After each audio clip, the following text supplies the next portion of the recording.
good? Yeah. All right. So let's look at getting it just using a hand trapping sequence. Okay. So let's say, for now, let's just say we. Last time I told you guys, like, hold the door open, get your foot out, right? But this time, let's get our foot out early.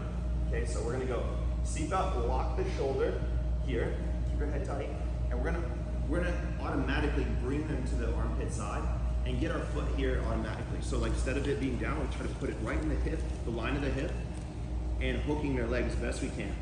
And this foot can be like kind of reinforcing that. Also, sometimes you can body triangle, which is really good. If you want to do that just to hold them for a second while you get like a good seatbelt, that's great. I like to have it open because I want this leg free to start trapping. Okay, so all we're gonna do is we're gonna use a simple method of ripping our hand away. Okay, we're gonna take that top hand and pass it to the cross grip. So think of this as his top arm and this is the bottom arm. Our main priority, because this leg is free, we wanna trap that top arm. Okay, but I'm using a same side hand. If I have to use the same side hand, I have to go over my own arm. So I will take my hand, rip it away, get on top of his arm, and then pass it to a cross arm. So now I don't have to go over my own arm to trap, which is a big advantage, okay? So a lot of times he could be flaring his elbow, he could be turning his body, and that's gonna make it difficult for me to trap. So you kind of want a profile that's more open and keeping him back as I push this down, and then I'm just gonna take my foot and trap near the wrist, okay? A lot of times I will go heel right by the wrist and then cross the other one on top if you got the flexibility for it. If that's a little bit more difficult, you may want to just take the heel and scrape, keeping it tight to his body and then tuck it behind his back. Now you can go straight back to a seatbelt or attacking the neck, and he's probably going to grab you with the other second hand.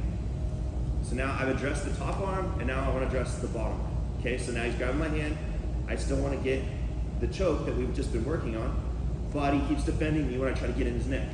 So I'll guide his hand by guiding my own hand through to an arm weave. Okay, now we're going to learn this little kind of a key lock, or some call it the homeless wrist lock, because I have a little story with it.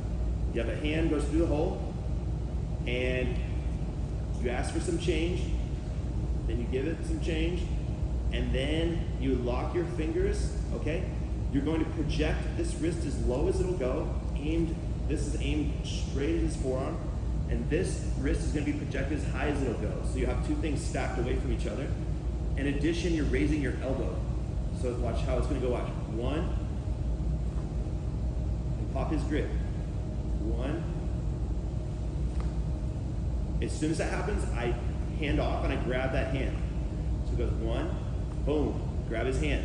Now, you've got the arm trapped on top and you've got the arm trapped on bottom. So now your job is just to get the first grip into the lapel. So you're going to be scooping underneath the chin, lift his head.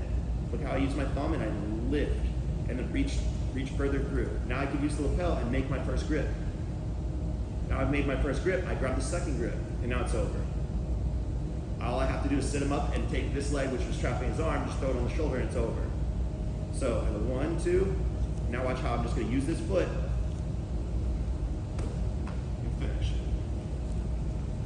So again, seatbelt, we take him to the armpit side, and we preemptively get our feet across. Okay?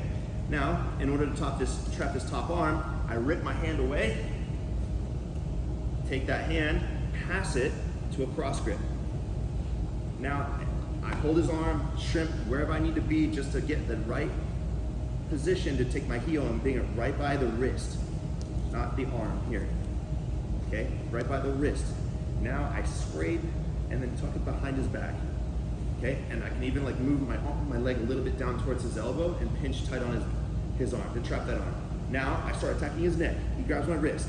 I guide his hand through, and now I'm gonna go palm through, ask for some change, S grip or gable grip. It does, depending on what you can do. If he's grabbing further down your wrist, you can gable grip. If he's grabbing further toward your hand, you can S grip. So I really supinate my grip. So the back of my wrist is aimed directly at his forearm. this one goes in the top of my wrist. Now I'm gonna project downward with this wrist and project upward with this wrist. Look at what it's doing already. Then raise your elbow, look. You see how it just popped? Now I trade off and grab this hand. When I do it quickly, it looks like a magic trick. Boom, and I got control of his hand. So imagine this is how it would go, right? All right, so we're defending, look.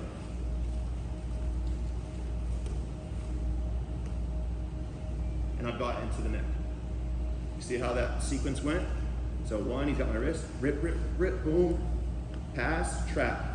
He's got my wrist, feed it through, boom, trade off. Now I've got his neck, he's defending his neck, look, scoop, scoop, scoop, scoop, scoop, scoop, get the grip. You see that? To make it tight, see the little tape, the little like slack that's taken out? That second grip, it's over. Start extending your arms, sit them up, okay? Boom, boom, pinch, done. Okay? Let's practice that sequence and then let's get some sparring in. Ready? 1, 2, 3.